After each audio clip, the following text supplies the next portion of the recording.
The Golden Bird Easy English Story for 1A2 learners. Once upon a time, in a faraway land, there lived a powerful king. Behind his palace stood the most wonderful apple tree in the world.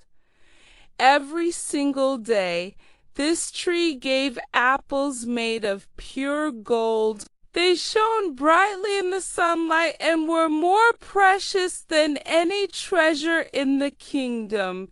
Every morning, the gardener carefully counted the golden apples and brought them to the king. The king loved these apples and guarded the tree closely. One morning, however, something strange happened. The gardener counted again and again, but one apple was missing. When he told the king became very angry. "Find the thief!" the king shouted. "No one who steals from me will be spared." That night, the gardener asked his eldest son to guard the apple tree. The young man stood near the tree with his bow, watching carefully. But as the night grew quiet and dark, his eyes became heavy. Before midnight came, he fell asleep. In the morning, another apple was gone. The king was furious. The next night, the second son took his place. He promised to stay awake, but the same thing happened. Around midnight, sleep took him, and in the morning, one more golden apple was missing. At last, the youngest son spoke. "Father, let me guard the tree tonight." The gardener hesitated, but he agreed. That night, the young man stayed awake. He watched the tree carefully. When the clock struck 12, he heard a soft sound in the air. Suddenly, a bird flew down from the sky. Its feathers were made of gold, shining like fire. The bird began to peck at an apple. The young man jumped up and shot an arrow. The arrow did not hurt the bird, but one golden feather fell from its tail. The bird flew away into the darkness. In the morning, the feather was brought to the king. The king called his council. Everyone agreed that the feather was worth more than all the riches in the kingdom. "One feather is not enough," said the king G. "I must have the whole bird. Who is brave enough to bring me the golden bird?" The eldest son stepped forward and volunteered.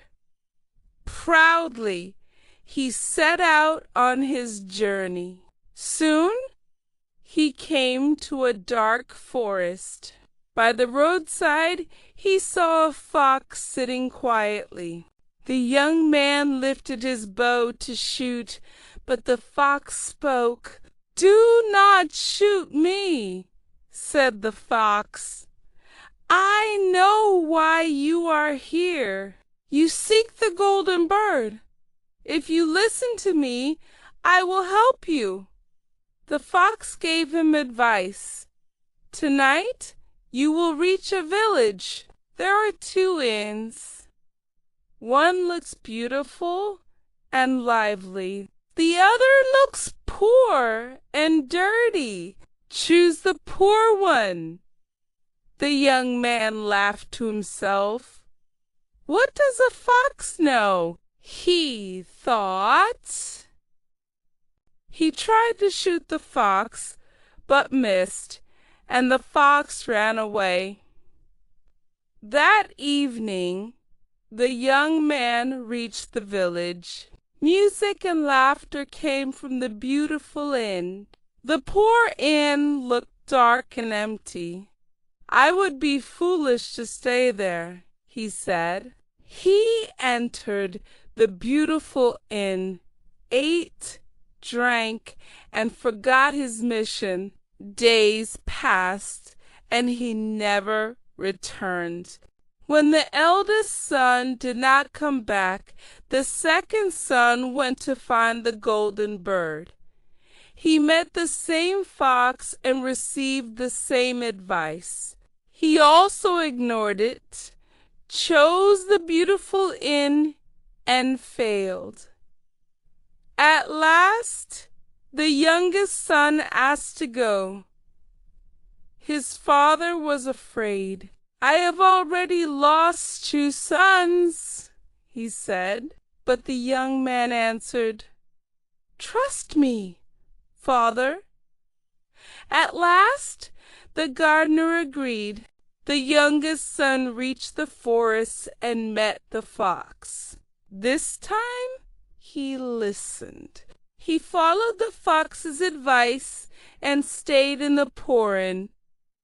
The next morning, the fox returned. "Now I will help you further," said the fox. He told the young man about a castle where the golden bird lived. The bird sits in a wooden cage. Near it is a golden cage. Do not change the cage, or you will regret it. The fox let the young man ride on his tail, and soon they reached the castle. Everything was exactly as the fox said. The guards were asleep. The young man entered the room and saw the golden bird. He thought, "Such a fine bird deserves a golden cage." He forgot the fox's warning and changed the cage. The bird screamed loudly. The guards woke up and caught him.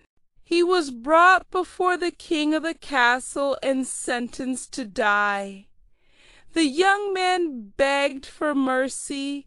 The king said, "Bring me the golden horse that runs faster than the wind, and I will spare your life and give you the golden bird." Once again, the fox appeared and helped him. He warned him to take the horse with an old leather saddle, not the golden one. Again, the young man disobeyed. He chose the golden saddle, and once again he was caught. This time, the king said, "Bring me the beautiful princess, and you may live." The fox helped him once more. He told him how to meet the princess at midnight and lead her away, but warned him not to let her say goodbye to her parents. The young man succeeded at first, but when the princess begged to say farewell, he agreed. He was caught again. The king then gave him an impossible task: to remove a great hill blocking the view from the palace window in 8 days. The young man sat in despair, but the fox worked for him while he slept. By morning, the hill was gone. The king kept his promise. The young man now had the princess, the golden horse, and the golden bird. The fox gave him one final plan to take everything safely. The plan worked, and the young man escaped with all 3 treasures.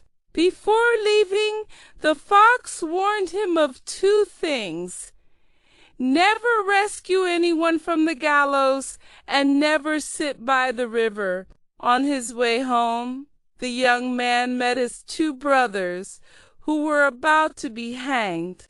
He rescued them. Later, they sat by the river. While he rested, his brothers pushed him into the river, stole the princess, the horse, and the bird, and returned home. The young man survived and was rescued by the fox once again.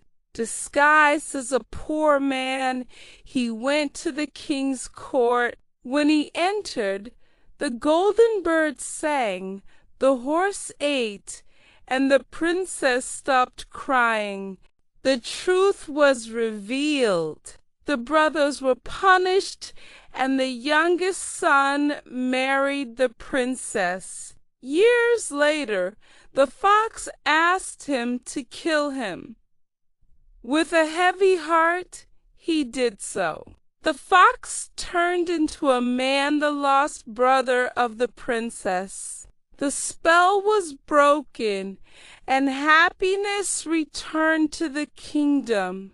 And so the youngest son lived wisely and well, remembering that listening, kindness, and patience lead to true success.